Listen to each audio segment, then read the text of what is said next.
మాట్లాడుతున్న అఖిల గొంతులో ఆందోళన విన్న సాగర్ ఏం జరిగిందని అడిగాడు. సాగర్, ఎక్కడున్నా సరే నువ్వు త్వరగా ఇంటికి రా, మనం గ్రాని ఇంటికి వెళ్ళాలి అని అంది అఖిల. ఏమైందఖిల, ఏదైనా ప్రాబ్లమా అడిగాడు సాగర్. బిజినెస్ కోసం నాన్న దగ్గర నుంచి డబ్బు తీసుకున్న అతని ఫ్రెండ్ కనిపించకుండా పోయాడు. అందరూ ఇప్పుడు గ్రాని దగ్గరే ఉన్నారు. మమ్మీ కంగారుగా ఫోన్ చేసింది. నేను వెళ్ళాలి. ఒకవేళ నువ్వు బిజీగా ఉంటే ఏం పర్వాలేదు, నేను క్యాబ్లో వెళ్తాను అని హడావుడిగా ఫోన్ కట్ చేసింది అఖిల. ఆ మాట విని సాగర్ పెద్దగా కంగారు పడలేదు. నిజానికి అదే జరుగుతుందని అతనికి ముందే తెలుసు. అందుకే అందర్నీ ముందుగానే హెచ్చరించాడు. కాని వాళ్లు డబ్బు సంపాదించాలన్న తొందరలో ఎవరి మాట వినలేదు. కాబట్టి ఇలా జరగడంలో ఆశ్చర్యం లేదు అనుకున్నాడు. కాని అతన్ని ఒకే ఒక ఆలోచన ఆపేసింది. ఇదంతా జరగడానికి కారణం అఖిల తండ్రి విజయేంద్ర ప్రసాద్ కావడంతో ఖచ్చితంగా ఆ ఎఫెక్ట్ అఖిలపై ఉంటుంది.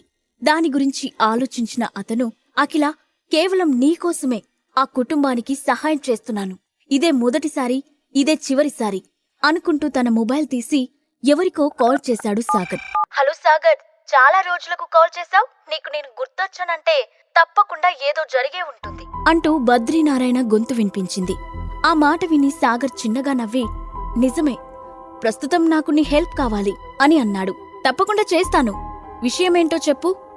అవతలి వైపున్న బద్రీనారాయణ ఆలోచించకుండా అంగీకరించాడు.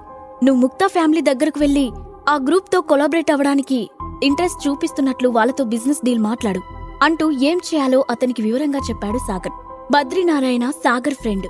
6 ఏళ్ల క్రితం సాగర్ తన సొంత డబ్బుతో కొంత మొత్తాన్ని ఇన్వెస్ట్ చేసి సినర్జీ గ్రూప్ అనే కంపెనీని ప్రారంభించాడు. దానికి సాగర్ ఫ్రెండ్ బద్రీనారాయణ చైర్మన్ గా ఉన్నాడు. కాని దాని అసలైన బాస్ సాగర్. ఈ విషయం వాళ్ళిద్దరికి తప్ప మరెవరికీ తెలియదు. మొదట్లో ఆ కంపెనీ కేవలం ఇంపోర్ట్ అండ్ ఎక్స్పోర్ట్ బిజినెస్ మాత్రమే చేసేది. కాని సమయం గడిచే కొద్దీ బద్రీనారాయణ ఆ కంపెనీని బిజినెస్ గ్రూప్స్ లో ఒకదానిగా అభివృద్ధి చేశాడు. సినర్జీ గ్రూప్ గురించి సాగర్ ఎవరికీ తెలియాలని అనుకోలేదు. అందుకే 3 ఏళ్ల క్రితం అతని తాతయ్య ఇంటి నుండి వెళ్లగొట్టినప్పుడు కూడా అతను దానిని ఉపయోగించుకోలేదు. కాని ఇప్పుడు అఖిల కోసం అతను ఒక స్టెప్ తీసుకోవాలనుకున్నాడు. దీన్ని బట్టి అతనికి అఖిల అంటే ఎంత ఇష్టమో అర్థమవుతుంది. సాగర్ మాటలు విన్న బద్రీనారాయణ, సరే, నేను వెంటనే ఈ విషయాన్ని సెటిల్ చేస్తాను. నేను ప్రస్తుతం ఒక ప్రాజెక్టు గురించి డిస్కషన్లో ఉన్నాను. అది పూర్తవగానే ఆ ముక్తా ఫ్యామిలీ విల్లాకు బయలుదేరతాను అని చెప్పాడు. సరే అని ఫోన్ పెట్టేశాడు సాగర్. ముక్తాదేవి విల్లా. ముక్తాదేవి ఒక ఈజీ చైర్లో కూర్చొని ఉండగా ఆమె పక్కనే విజయేంద్ర ప్రసాద్ భయంగా నిలబడి ఉన్నాడు. ముక్తాదేవి కుటుంబ సభ్యులందరూ అతని వైపు కోపంగా చూస్తున్నారు. అందరి ముందు ప్రస్తుతం అతను ఒక దోషిలాగా కనిపిస్తున్నాడు. విజయేంద్ర, నీ ఫ్రెండ్ ఎక్కడికి వెళ్లాడు? నేను ఇంతకుముందే చెప్పాను కదా, వాడు పెద్ద మోసగాడని. కాని నువ్వు నా మాట పట్టించుకోలేదు. మీరు ఊహించినంత ఎక్కువ డబ్బు సంపాదిస్తానని గర్వంగా రొమ్ము విరుచుకొని చెప్పావు. కాని ఒకే ఒక్క రోజులో నీ దగ్గర ఉన్న డబ్బంతా ఖర్చయిపోయింది. ఈరోజు నువ్వు నాకు వివరించకపోతే ఇక్కడి నుంచి బయటకు వెళ్లలేవు అని ఫ్యామిలీ మెంబర్స్ అందరూ అతడిని నోటికి వచ్చినట్లు తిట్టడం మొదలుపెట్టారు. ముక్తాదేవి వాళ్ళందరి మాటలు మౌనంగా వింటూ నిస్సహాయంగా విజయేంద్ర ప్రసాద్ వైపు చూస్తుంది. మీ ఎవరూ వరీ అవ్వాల్సిన అవసరం లేదు. మా డాడీ ఆల్రెడీ పోలీసులకు ఇన్ఫార్మ్ చేశారు. త్వరలోనే వాళ్ళు ఇక్కడికి వస్తారు. కాబట్టి విషయమేంటో వాళ్లే కనిపెట్టి నిజం బయట పెడతారు. అప్పటి వరకు మా నాన్నని ఒక్క మాట అంటే నేను ఊరుకోను అని కోపంగా చెప్పింది అఖిల. తన తండ్రిని అందరూ దోషిగా చూడటం ఆమెకు నచ్చటం లేదు. అవునత్తయ్యగారు, మనమందరం ఒకే కుటుంబం కదా. ఇలా ఒకరితో ఒకరు గొడవలు పెట్టుకునే బదులు కలిసి ఉంటే అసలైన దొంగ ఎవరో పట్టుకోవచ్చు అని తన భర్తను సమర్థిస్తూ చెప్పింది శైలజ. కాని ఇప్పుడు ముక్తాదేవి ఫ్యామిలీలో అందరూ విపరీతమైన కోపంగా ఉన్నారు. అందువల్ల శైలజ మాటలు ఎవరూ పెద్దగా పట్టించుకోలేదు. ముక్తాదేవి ఒకసారి తన కొడుకు వైపు చూస్తూ, విజయేంద్ర, ఈరోజు నిజంగా నువ్వు నన్ను నిరాశపరిచావు. నీ వల్ల నేను అందరూ అడిగే ప్రశ్నలకు సమాధానం చెప్పుకోలేక తలదించుకోవాల్సిన స్థితికి చేరుకున్నాను అని దిగులుగా చెప్పింది. మీరు అతనితో మాట్లాడటం వల్ల ప్రయోజనం లేదు. ఇప్పుడు మన ఫ్యామిలీ అంతా ప్రమాదంలో పడింది. అసలంత డబ్బు ఒక్కరోజులో ఎలా ఖర్చు పెట్టగలడు? ఆ డబ్బు తన అల్లుడిని అమ్మినా కూడా మనకు తిరిగి ఇవ్వలేడు అని అన్నాడు ఒక పెద్దాయన. వాళ్ళందరి మాటలు వింటున్న విజయేంద్ర ప్రసాద్, నిజంగా ఇలా జరుగుతుందని నేనస్సలు ఊహించలేదమ్మా. నిన్న రాత్రి నేను నా ఫ్రెండ్కి కాల్ చేశాను.